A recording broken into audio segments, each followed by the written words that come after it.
Respected Shri Anil Kakotkar ji, former Chairman Atomic Energy Commission, Shri Pranav Mehta ji, Chairman Global Solar Council, Shri Shailendra Rai, CEO and MD, L&T Power and Director on L&T Board, Shri Praveen Saxena, Executive Director, NTPC. I would like to extend my warm welcome to Dr. Kakotkar and thank him for being always supporting to this conference year after year. I have also been associated with this Chemtech for the last 6-7 years, and I have seen that every time he comes and blesses us. Thank you so much, sir. I would also welcome Shri Pranav Mehta ji, Chairman Global Solar Council and Founder Chairman National Solar Energy Foundation of India. Sir, your presence here is proof that kind of interest the conference has generated, and we are looking forward to your keynote address to learn new learnings from global experiences to effectively meet the challenges being faced by the renewable energy sector. I also take this opportunity to welcome all the speakers, session chairs of different sessions, and all the delegates attending this conference over the next 2 days. Sir, the theme of the conference is most relevant in the present context, both from domestic and global perspective. The technology for clean power like solar and wind have been available for a very long time, but they were very costly. And therefore the key word is affordable, which is in the theme. Till the end of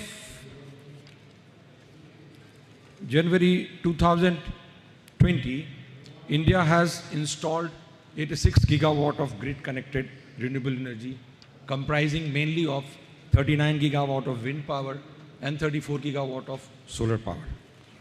Although there has been some stagnation in growth of solar power in the current financial year 1920, it is expected to be a very temporary phase.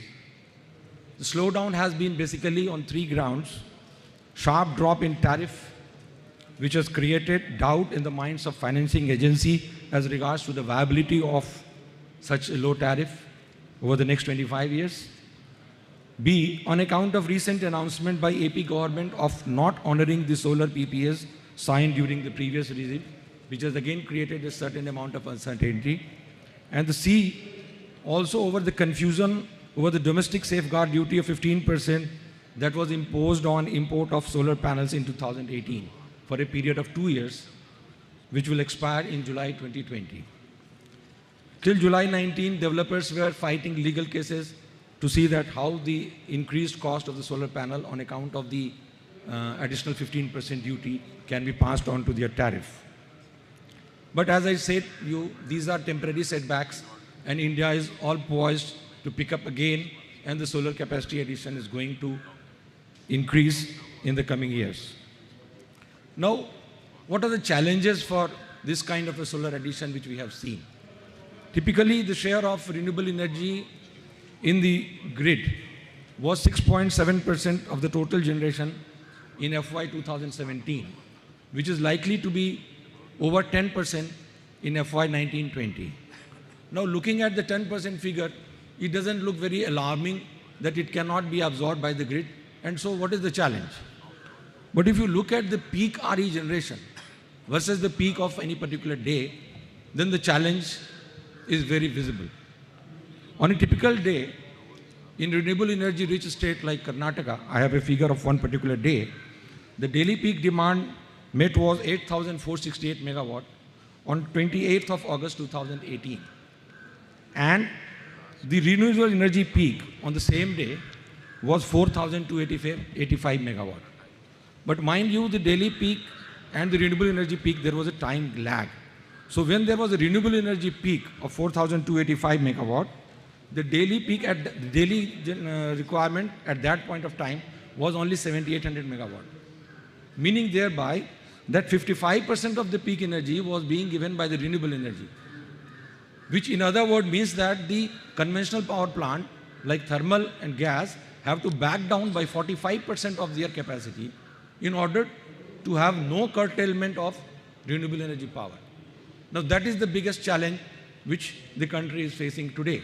And with further increase in the renewable energy capacity, how the integration of renewable energy into the grid in a smooth way can be done. And that is what we would be discussing on the conference over 2 days. And this large-scale RE addition to the grid is creating another challenge for the grid management of the country. And that brings to the second part of the theme, the innovation, integration, and adoption. So we are saying affordable RE energy, innovation, integration, and adoption. In this 2-day conference, we have sessions on RE integration with conventional sources, which will address as to how the cyclic operation of thermal power plants can be improved by retrofitting and RNM. Because we do not have enough hydro capacity, we do not have enough gas turbines to take care of the cyclic loading of renewable energy.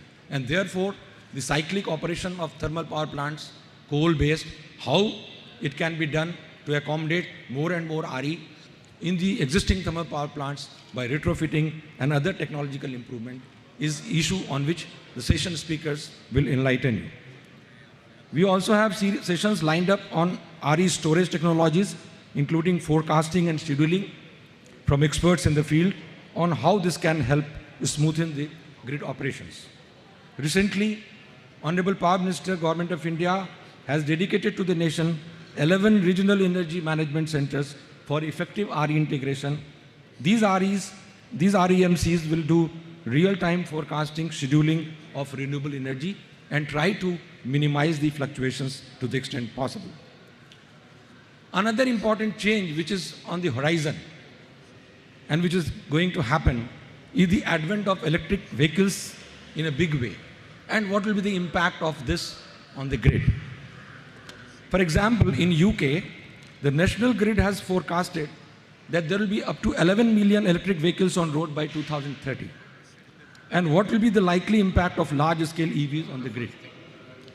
If all the 11 million electric vehicles are plugged for charging, say between 5 p.m. to 7 p.m. after people go home from work, and we are using standard 7 kilowatt chargers, that is 77 gigawatt of demand.